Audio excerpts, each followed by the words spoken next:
আসসালামু আলাইকুম, welcome to my another new vlog. শ্রীমঙ্গলে পৌঁছানোর পর দুপুরে লাঞ্চ সেরে আমরা সবাই মিলে চলে গিয়েছিলাম আদি নীলকণ্ঠে চা খেতে। হলিডেজের জন্য কিনা বলতে পারবো না, বাট ওদিন ওখানে প্রচন্ড রাশ ছিল। আর ওটা চারপাশে স্টলগুলো সাজানো হয়েছিল মণিপুর শাড়ি, এমনকি বিভিন্ন ধরনের হ্যান্ডক্রাফটসের জিনিসপত্র দিয়ে। প্লেসটা আসলে অনেক সুন্দর ছিল। আর ওখানকার মোস্ট ইয়াম্মি যে জিনিসটা, এটা হচ্ছে আনারস। অনেক মিষ্টি ছিল আনারসগুলো। চায়ের জন্য সেদিন আমাদের অ্যারাউন্ড হাফ অ্যান আওয়ার্সের মতো ওয়েট করতে হয়েছে। আর এর মাঝেই আমরা আনারস, ফুচকা এগুলো সব খেয়ে নিলাম। আর ওখানে অনেকক্ষণ ওয়েট করার পর শেষমেশ চলে আসলো আমাদের অর্ডার করা মালাই চা। চাটা মোটেও আমাদের এক্সপেকটেশন অনুযায়ী ছিল না, কারণ এর যে অনেক ভালো মালাই চা আমি আগে খেয়েছি। চা, আড্ডা আর চারপাশটা একটু ঘুরে আমাদের হোটেলে যেতে যেতে রাত 12টা বেজে যায়। আর এদিকে বাচ্চাদের এনার্জি মনে হয় এক বিন্দুও কমেনি। এই রাত করেও হলেও ওরা বায়না করে হোটেলের এই প্লেগ্রাউন্ডে খেলবে বলে। ওদের খেলাধুলার পাশাপাশি শুরু হয়ে যায় আমাদের আড্ডা। আমাদের ওদিন লাঞ্চ করতে করতে অনেক লেট হয়ে গিয়েছিল।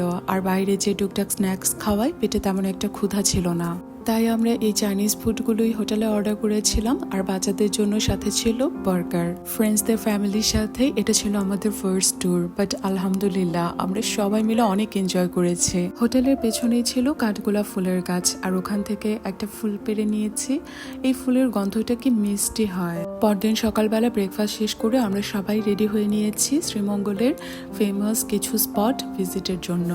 আর আমরা যে 3 দিন ওখানে ছিলাম, ওখানকার ওয়েদারটা তখন আলহামদুলিল্লাহ অনেক সুন্দর ছিল, না গরম না ঠান্ডা।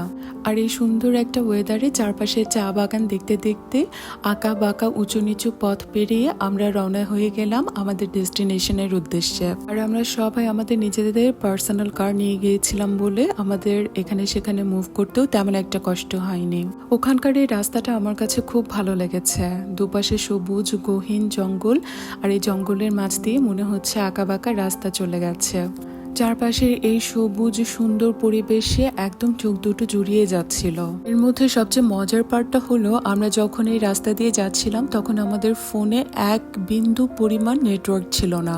তখন গুগল ম্যাপের লোকেশন ডিটেক্ট করা তো দূরের কথা, কারোর সাথেই আমরা কন্ট্যাক্ট করতে পারছিলাম না। তাই কিছু দূর যেয়ে আমরা আবার থেমে সবাই মিলে একসাথে হয়ে আমরা আবার একসাথে রওনা দিয়েছি। প্রায় অনেকটা সময় আমরা এরকম নেটওয়ার্কের বাহিরে ছিলাম। আর এটা যখন ভাবছিলাম তখনকার অনুভূতিটা আসলে অন্যরকম। রাস্তাটা আসলে এত সুন্দর ছিল যে থামতে ইচ্ছে হচ্ছিল না, মনে হচ্ছিল রাস্তার মধ্যেই হারিয়ে যাই।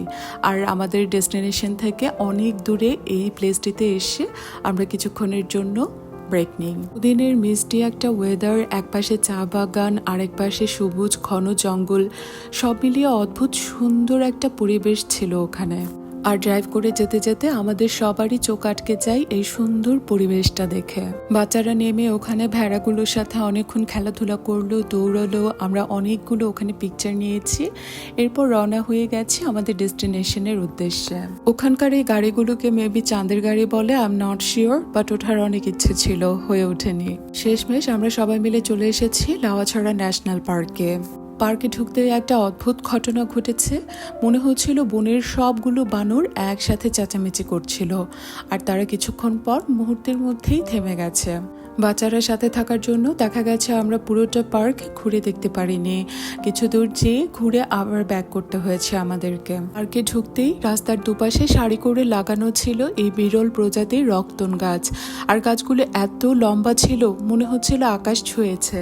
আর এ কথা অবশ্য আমার না, বাচ্চারাই বলছিল এই গাছে উঠলে নাকি আকাশ ছোঁয়া যায়। চারপাশে ছিল ছোট বড় উঁচু নিচু টিলা, আর এই টিলাগুলো আবৃত করা ছিল সবুজ ঘন জঙ্গলে।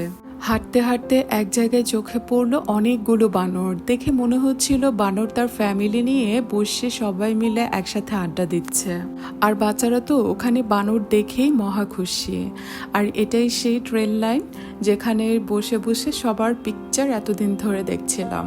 অবশেষে আমরা সবাই মিলে ওখানে বসে বসে কিছু পিকচার তুলে নেই। আর তুলে নেওয়ার পর আবার শুরু হয়ে যায় হাঁটা। আর হাঁটতে হাঁটতে দেখলাম এই বানর মশাই গাছের উপরে বসে এদিক সেদিকে সবাইকে দেখছিল।